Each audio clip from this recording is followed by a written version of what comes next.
Scoring करताना विशालजी डोलस.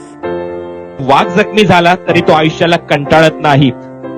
तो थांबतो, वेळ जाऊ देतो आणि पुन्हा एकदा बाहेर पडतो.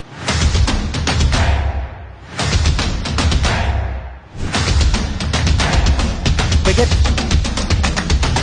सुपर बॉलिंग, सुपर अपनी टीम के लिए. ये अच्छी बॉल थी विशाल डोलस.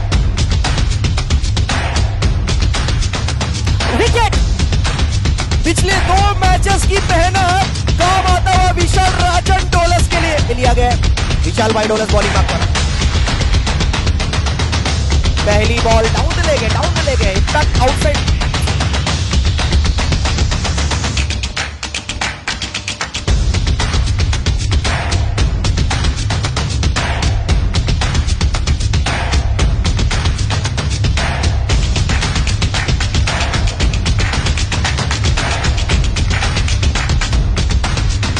पर इनका नाम है विशाल डोलस. ना मुहूर्त देखते हैं ना सूरत देखते भाई. ये सिर्फ अपनी टीम की जरूरत देखते हैं. विशाल राजन डोलस